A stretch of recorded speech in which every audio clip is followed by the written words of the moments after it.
আসসালামু আলাইকুম। English with Hasnahina YouTube চ্যানেলে আপনাদের সবাইকে স্বাগতম। আশা করছি আপনারা সবাই ভালো আছেন।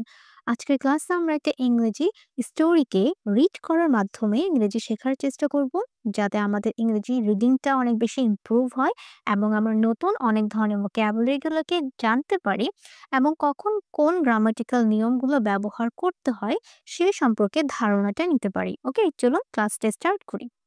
Strength in struggle. স্ট্রেংথ মানে হচ্ছে শক্তি আর স্ট্রাগল মানে হচ্ছে সংগ্রাম। সংগ্রামে শক্তি। আ ম্যান একজন মানুষ, ফাউন্ড খুঁজে পেলেন। এই ফাউন্ড কিন্তু FIND, FIND ফাইন্ড এর সেকেন্ড ফর্ম মানে past form. Okay, a man found খুঁজে পেলেন আ বাটারফ্লাই একটি প্রজাপতি খুঁজে পেলেন, দ্যাট যেটি ওয়াজ স্টার্টিং শুরু করছিল টু হাচ। এটার উচ্চারণ কি হবে? হাচ। হাচ মানে হচ্ছে ডিম পাড়া, ডিম পাড়তে শুরু করছিল। ফ্রম মানে হচ্ছে থেকে। ইটস কাকুন, কাকুন মানে হচ্ছে গুটি, তার গুটি থেকে ডিম পাড়তে শুরু করছিল। ওকে, লাইক এরকম আপনারা হয়তো ইমেজে দেখতে পাচ্ছেন সিচুয়েশনটা কেমন। ওকে, হি সেট ডাউন, তিনি বসে বসে পড়লেন। He said down and watched এবং দেখলেন দ্য বাটারফ্লাই, প্রজাপতিকে দেখলেন 4 hours মানে হচ্ছে 24 ঘন্টা। অ্যাজ 24 ঘন্টা ধরে দেখছিলেন প্রজাপতিটিকে, তিনি 24 ঘন্টা ধরে দেখছিলেন। অ্যাজ মানে বলতে এখানে কি বোঝাচ্ছি? কারণ। ওকে, কারণ ইট স্ট্রাগলড, এটা সংগ্রাম করছিল। এখানে ইট বলতে কাকে বোঝাচ্ছি? প্রজাপতিকে কিন্তু। ওকে, স্ট্রাগল সংগ্রাম করছিল টু ফোর্স। ফোর্স মানে হচ্ছে জোর করা। ফোর্স কিন্তু একটা ভার্ব যার মানে হচ্ছে জোর করা। টু ফোর্স মানে হচ্ছে জোর করার জন্য কি করছিল? লড়াই করছিল বা সংগ্রাম করছিল, এরকম বোঝাচ্ছে। ইট স্ট্রাগল টু ফোর্স ইটসেলফ মানে নিজেকেই সে জোর করার জন্য কি করছিল? সংগ্রাম করছিল। থ্রো আ টাইনি হোল মানে হচ্ছে মধ্য দিয়ে, আর টাইনি মানে হচ্ছে ছোট, আর হোল মানে হচ্ছে গর্ত। এটি একটি ছোট গর্তের মধ্য দিয়ে নিজেকে জোর করার জন্য কি করছিল? লড়াই করছিল অথবা সংগ্রাম করছিল। দেন তারপর ইট সাডেনলি, ইট সাডেনলি, এই সাডেনলি অ্যাডভার্ব যার মানে হচ্ছে হঠাৎ। ইহা হঠাৎ স্টপড মানে থেমে গেল, থেমে গিয়েছিল। মেকিং প্রোগ্রেস, মেকিং মানে কি? হঠাৎ করে অগ্রগতি বন্ধ করে দেয়। স্টপ মানে কি? বন্ধ করে দেয়। মেকিং প্রোগ্রেস, মেকিং প্রোগ্রেস মানে হচ্ছে অগ্রগতি। ওকে, অগ্রগতি করা কি করে? বন্ধ করে দেয়। অ্যান্ড লুকড মানে দেখতে লাগছিল। লুক মানে কি? দেখতে লাগছিল, এরকম দেখে মনে হচ্ছিল। লুকড লাইক দেখে মনে হচ্ছিল, কি মনে হচ্ছিল? ইট ওয়াজ স্টাক। স্টাক মানে কি? আটকা পড়া, তাহলে এটি আটকে গেছে এরকম মনে হচ্ছিল। দেয়ারফর, দেয়ারফর মানে কি? তাই। ওকে, দেয়ারফর মানে হচ্ছে তাই। দেয়ারফর দ্য ম্যান মানুষটি বা লোকটি ডিসাইডেড সিদ্ধান্ত নিল to help the butterfly out. Okay, help out এটা হচ্ছে একটা ফ্রেজ যার মানে হচ্ছে সাহায্য করা।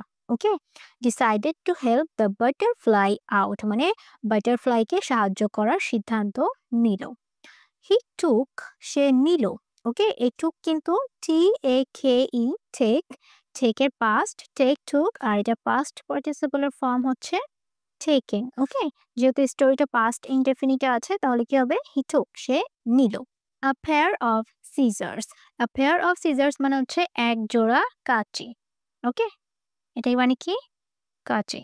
আ পেয়ার অফ সিজার্স। ওকে, দেখুন একটা সিজারে কিন্তু দুটো ব্লেড থাকে, দুটো ধারালো জিনিসকে যুক্ত করে বানানো হয়, এই জন্য কি বলা হয়? A pair of scissors. এক জোড়া কি করলো? কাঁচি সে নিল। অ্যান্ড কাট অফ কেটে দিল, কাট অফ কেটে দিল। দ্য রিমেইনিং মানে হচ্ছে অবশিষ্ট থাকা। বিট, বিট মানে কি? অংশ। অফ দ্য কাকুন মানে হচ্ছে কোকুনের বা গুটির বেঁচে থাকা অবশিষ্ট অংশ সে কি করলো? কেটে দিল, কাট অফ। তারপর কি? দ্য বাটারফ্লাই প্রজাপতিটি দেন তারপর ইমার্জড ইজিলি মানে হচ্ছে সহজে সে বেরিয়ে আসলো। ইমার্জড মানে হচ্ছে বেরিয়ে আসা বা আবির্ভূত হওয়া। ওকে, সে সহজে কি করলো? বেরিয়ে আসলো। অলদো মানে হচ্ছে যদিও, অলদো মানে যদিও। It had a সোলেন body, it had এটা ছিল। আ সোলেন মানে হচ্ছে কি? ফোলা, একটা ফোলা ফোলা শরীর ছিল and small shriveled wings. Wings মানে হচ্ছে ডানা আর shriveled মানে হচ্ছে কি কোঁকড়ানো। ওকে? কোঁকড়ানো, কোঁকড়ানো বা কোঁচকানো এরকম। shriveled মানে এখানে কিন্তু এটা অ্যাডজেক্টিভ আকারে ব্যবহৃত হচ্ছে। ওকে? It had a swollen body, ফোলা শরীর, ছোট এবং কোঁকড়ানো ডানাগুলো ছিল। ওকে? The man thought, মানুষটা চিন্তা করলো, nothing of it. ওকে, তার বডি যে ফোলা ছিল এবং তার উইংস গুলো যে কোঁকড়ানো ছিল, মানুষটা এটা নিয়ে কোনোই চিন্তা করলো না। The man thought nothing of it, মানে এটা নিয়ে সে কোনোই চিন্তা করলো না বা তার কোনো মাথা ব্যথা হলো না। ওকে, এরকম বোঝাচ্ছে। And he sat there waiting for the wings to enlarge to support the butterfly. He sat there, সে সেখানে বসলো, ওয়েটিং অপেক্ষা করলো, ফর দ্য উইংস মানে ডানাগুলোর জন্য সে অপেক্ষা করলো। ডানাগুলো কি হবে? ইনলার্জ হবে। ইনলার্জ মানে কি? বড় হওয়া। ওকে, ডানাগুলো বড় হওয়ার সে অপেক্ষায় কি করলো? সেখানে বসে রইলো। টু সাপোর্ট দ্য বাটারফ্লাই মানে বাটারফ্লাইকে কি করবে? সাপোর্ট করবে। কিন্তু ব্যাপারটা এরকম কিছুই হয়নি। হাউ এভার, হাউ এভার মানে হচ্ছে কিন্তু। ওকে, হাউ এভার মানে কি? কিন্তু। দ্যাট নেভার হ্যাপেন্ড মানে কখনোই হয়নি। এটি কখনোই হয়নি। Never happened. ওকে, কখনোই হয়নি। দ্য বাটারফ্লাই স্পেন্ট কাটিয়েছে। স্পেন্ট মানে কি? এটা কিন্তু পাস্ট, হ্যাঁ? এটা প্রেজেন্ট হচ্ছে SPEND। আমরা যদি ডি দেই তাহলে এটা কি? Present verb. আর যদি টি দেই তাহলে কি হয়ে যাবে? Past. Okay? The butterfly spent the rest of its life মানে তার অবশিষ্ট জীবন সে কাটিয়েছিল আনএবল টু ফ্লাই। আনএবল মানে কি? অক্ষম। আনএবল মানে কি? অক্ষম। টু ফ্লাই মানে উড়তে সে কি করলো? অক্ষম ছিল। সে কখনোই উড়তে পারেনি এরকম। Crawling around with small wings and a swollen body. Crawling মানে হচ্ছে গিয়ে তোমার হামাগুড়ি দেওয়া। ওকে, হামাগুড়ি দিল। Crawling around the small wings মানে হচ্ছে ছোট ডানাগুলো এবং সোলেন বডি দিয়েই সে কি করলো? হামাগুড়ি দিয়ে তার জীবনটাকে কাটিয়ে দিল। ওয়েল, এখন এই স্টোরির মোরাল অফ দ্য স্টোরিটা কি? মানে আমরা এই স্টোরির মাধ্যমে কি শিখতে পাই? মোরাল অফ দ্য স্টোরি হচ্ছে আওয়ার স্ট্রাগলস মানে আমাদের সংগ্রামগুলো ইন লাইফ মানে আমাদের জীবনের যে সংগ্রামগুলো হেল্প আমাদের সাহায্য করে। হেল্প সাহায্য করে।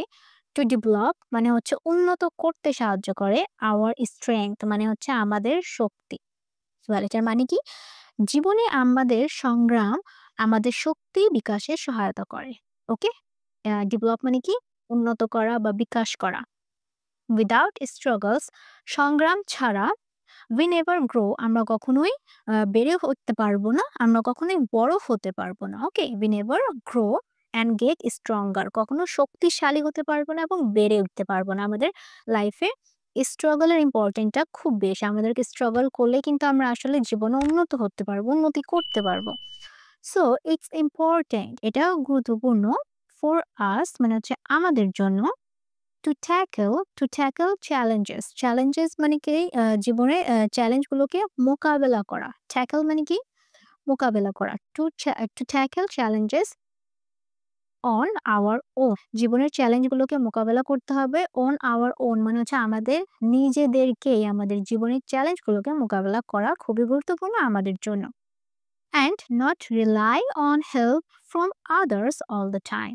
এই সেন্টেন্সটা মানে কি? সর্বদা অন্যের সাহায্যের উপর নির্ভর না করা। ওকে, তাহলে মোরাল অফ দ্য স্টোরি খুবই সুন্দর। সেটা কি? Our struggles in life help to develop our strength. আমাদের স্ট্রাগল বা আমাদের সংগ্রামই আমাদের জীবনের শক্তি বিকাশে সহায়তা করে। উইদাউট স্ট্রাগলস সংগ্রাম ছাড়া we never grow and get stronger আমরা কখনোই বেড়ে উঠতে পারবো না এবং শক্তিশালী হতে পারবো না। সো তাই it's important for us to tackle challenges on our own আমাদের নিজেদেরকেই আমাদের জীবনের মোকাবেলাকে সংগ্রাম করতে হবে বা জীবনের মোকাবেলা চ্যালেঞ্জ করতে হবে। And not rely on help from others all the time এবং সর্বদা অন্যের সাহায্যের উপর নির্ভরশীল বা নির্ভর না করা। ওকে, আশা করছি আমরা আজকের স্টোরিটার মাধ্যমে কিছু ভোক্যাবুলারি জানতে পেরেছি, সেন্টেন্সগুলো শিখতে পেরেছি। কেমন লেগেছে অবশ্যই কমেন্ট করে জানাবেন। সবাই ভালো থাকবেন। আসসালামু আলাইকুম।